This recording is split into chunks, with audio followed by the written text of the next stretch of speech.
Today in Sia Park Speaks Know Your Neighbor section, I have an excellent person with me whom we don't know anything about. And that's the reason why we have this section in Sia Park Speaks newsletter called Know Your Neighbor, where we highlight people of exceptional talent and accomplishment and achievement. Today I have with me Mr. Shondeep Dhol. He is a senior coach for Delhi football team.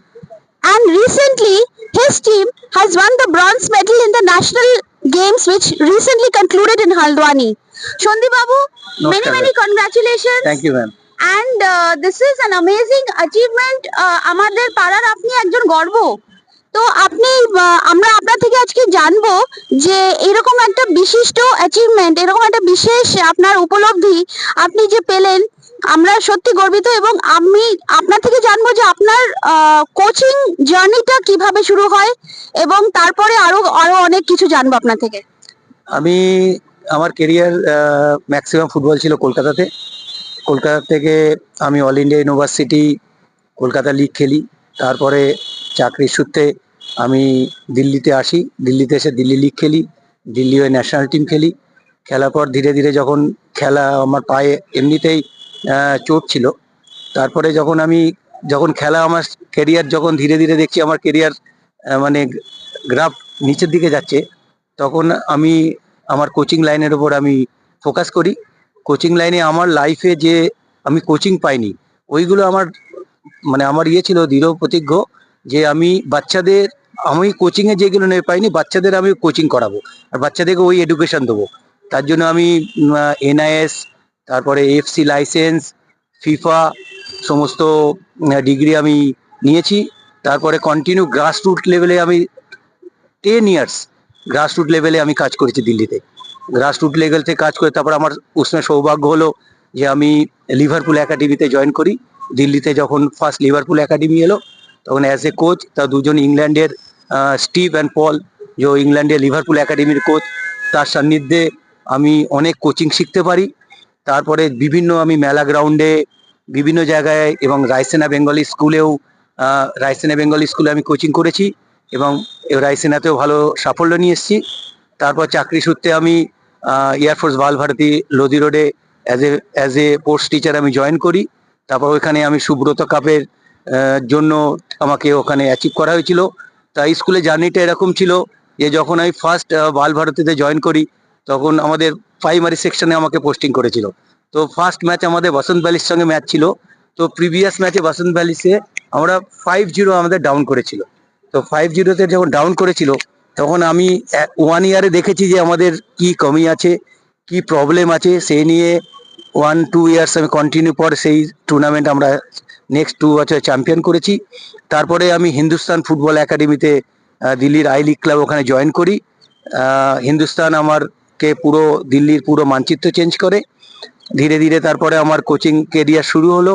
তারপরে আমি Subrata cup, আমার এখন ইন্ডিয়াতে প্রচুর বাচ্চা যারা ISL I league খেলছে, India টিমে খেলছে। একটা দুটো বাচ্চা যারা রয়েছে যারা স্পেন ও জার্মানি রয়েছে। বাহ, দারুণ ব্যাপার। আপনি তো ইন্টারন্যাশনাল কোচ হয়ে গেছেন, মানে আমাদের বিশাল গর্বের ব্যাপার যে আপনি আমাদের পাড়ায় থাকেন। আর সন্দীপ বাবু, আমার একটা বিশেষ প্রশ্ন আছে, আর এবং এটা আমাকে সবসময় খুব ভাবায় এই ব্যাপারটা, যে আমাদের দেশে প্রথমত তো এত পোটেনশিয়াল আছে, হ্যাঁ, এত বাচ্চা যারা খেলে, এবং আমরা এটাও দেখেছি যে খেলোয়াড়রা সব থেকে বেশি successful in terms of the financial status, apart from of course the celebrity যে ওয়ার্ল্ডটা আছে, but sports is another extremely paying একটা ক্যারিয়ার। কিন্তু আমাদের দেশের সব বাবা মারাই সবসময় একটাই কথা বলে যে আগে পড়াশোনাটা করো। আমার মনে হয় যে বাচ্চার মধ্যে সেই কোয়ালিটিটা আছে, এবং আপনি অ্যাজ এ কোচ আপনি জানবেন যে আপনি হয়তো মানে কোচেরা তো বুঝতেই পারে বাচ্চাদের পারফরমেন্স দেখে যে তারা কিরকম ভালো খেলছে এবং তাদের মধ্যে কি পোটেনশিয়াল। তো সেই রকম যারা সত্যিকারের ভালো খেলে এবং তারা they are extremely passionate about the sport, আমাদেরকে সেই বাচ্চাগুলোকে মানে একটা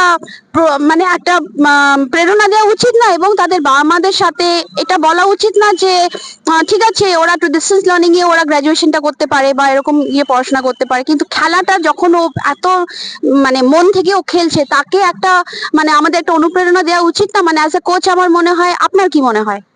দেখুন, স্পোর্টসটা তো বাচ্চাদের কম্পালসারি হওয়া উচিত। এদের মানসিক physical development in behave of the field on the field mix up এ সমস্ত কোয়ালিটি পড়ছে এবং স্পোর্টসম্যান স্পিড এগুলো টোটালি ফ্রি হার্টেড হয়।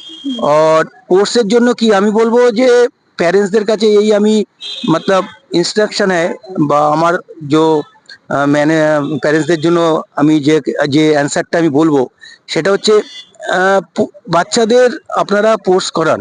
কারণ আমি বলছি আমার স্কুলে এমন বাচ্চা আছে যারা 96-95% পেয়েছে, তারা টপ কলেজে অ্যাডমিশন হতে পারেনি।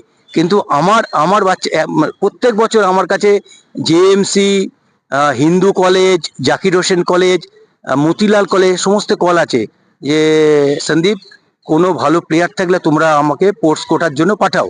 এবং প্রচুর ভালো ভালো ছেলে যে আমি 10 বছর ধরে টপ কলেজে আমি অ্যাডমিশন করিয়েছি এবং ওরা ভালোভাবে ক্যারিয়ার হয়েছে।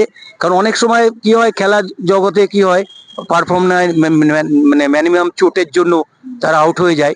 কিন্তু এটা হচ্ছে যে বাচ্চা 50% পাবে সে টপ কলেজে দিল্লিতে অ্যাডমিশন হয়েছে। প্রচুর বাচ্চা আছে আমার কাছে, মতলব অসংখ্য বাচ্চা আমি এরকম অ্যাডমিশন করিয়েছি। কারণ আমি ডাইরেক্টর এডুকেশন আর কলেজে ডিউ রুল করেছে যারা zonal, inter zonal, national level, state লেভেলে এবং যারা ইন্ডিয়া খেলবে এই লেভেলে তাদের ডাইরেক্ট অ্যাডমিশন, আর জোনাল ইন্টার জোনালকে তাদের সিইউটি এক্সাম দিয়ে তাদের ডাইরেক্ট অ্যাডমিশন হবে। এটা তার জন্য আমি বলবো যে অনেক সময় পার্সেন্টেজ সরকার 97 বা 98 নিয়ে আসতে পারছে না, তাদের স্পোর্টস খেলে বহুত এসেন্সিয়াল। আর স্পোর্টস একটা এমন একটা সাবজেক্ট যেখানে মানুষ ফ্রিভাবে এবং পরিচিতি ইমিডিয়েট অল ওভার ইন্ডিয়াতে হয়ে যায়। সেটাই। আপনি এই মেসেজটা যদি একটু হিন্দিতেও বলেন আমার মনে হয় তাহলে আমাদের যারা নন বেঙ্গলি যারা আমাদের ऑडियंस আছে তারাও নিশ্চয়ই আপনার মেসেজটা খুব ভালোভাবে বুঝতে পারবে।